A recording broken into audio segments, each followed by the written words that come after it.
Hello မမຫນွေဦးရဲ့လက်သက်ဆက်ချမ်းလေးတို့ရေမင်္ဂလာပါနော်မမຫນွေဦးရဲ့ຫນွေဦး story channel လေးကနေပြန်လည်ကြိုဆိုပါရစေဒီနေ့မမຫນွေဦးရဲ့လက်သက်ဆက်ချမ်းလေးတွေအတွက်ရွေးချယ်ထားတဲ့ပုံမြင်လေးကတော့နွားထီ၃ကောင်နဲ့ချင်းသည့်ပုံမြင်ပဲဖြစ်တယ်ကဲမမຫນွေဦးရဲ့လက်သက်ဆက်ချမ်းလေးတို့လည်းပုံမြင်လေးနှထောင်ဖို့စင်သစ်ဖြစ်လောက်ပြီလို့ထင်တယ်နော်အဲ့တော့ပုံမြင်လေးစားလိုက်ကြမယ်နွားထီ၃ကောင်နဲ့ချင်းသည့်ပုံမြင်တခါကချင်းလေးတစ်ကောင်ဟာလက်ကွင်းမြေကြီးထဲမှာမျက်စားနေတဲ့နွားထီး၃ကောင်ကိုချောင်းမြောင်းနေတယ်။ချင်းလေးကြီးဟာနွားတွေကိုတိုက်ခိုက်ဖို့ကြိမ်ကြိမ်တူးဆခဲ့ပေမဲ့နွားထီးတွေကချင်းလေးကြီးကိုတစုတစည်းထဲမောင်းထုတ်ဖို့အတွက်တစ်ကောင်နဲ့တစ်ကောင်ကူညီကြတယ်။ချင်းလေးကြီးဟာနွားထီးတွေရဲ့တာမလှတဲ့ဥကြိုတွေနဲ့ခွာတွေကိုမရှင်နိုင်တဲ့အတွက်ကြောင့်နွားထီးတွေကိုစားဖို့နည်းနည်းလေးတောင်မှမျှော်လင့်ချက်မရှိခဲ့ဘူး။ဒီနေ့မှာတော့အဲ့နွားထီး၃ကောင်ဟာခိုက်ရန်ဖြစ်ပွားကြတဲ့အဲ့ဒီအချိန်မှာဆာလောင်နေတဲ့ချင်းလေးကြီးဟာသူပြုတ်မှုနေကြအတိုင်းပဲနှကန်းတွေကိုရှာနေရင်နွားထီး၃ကောင်စီကိုလှမ်းကြည့်နေတယ်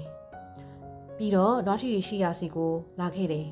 နွားထီးတွေကတင်းကွဲနေပြီးလက်ကွင်းကြီးရဲ့ထောင်းတွေမှာတစ်ကောင်နဲ့တစ်ကောင်တော်တော်ကြီးဝိုးဝင်းမှနေကြလေတယ်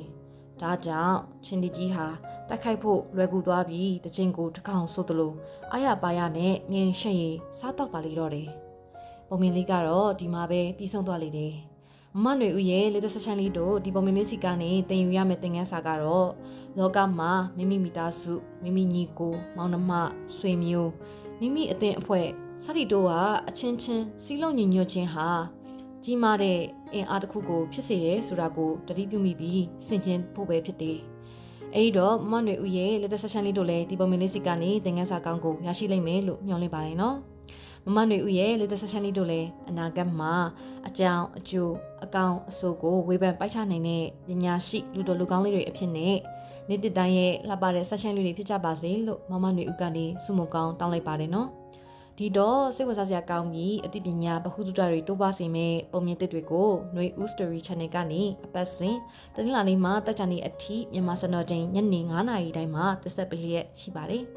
နောက်ထပ်ပုံမြင်တွေ့တွေတင်ဖို့ရမမຫນွေဦးအတွက်အားဖြစ်စေတဲ့ like and subscribe လေးလည်းလုပ်ပေးပါလို့တောင်းဆိုပါတယ်နော်ပြန်ဆောင်ကြမယ်နော်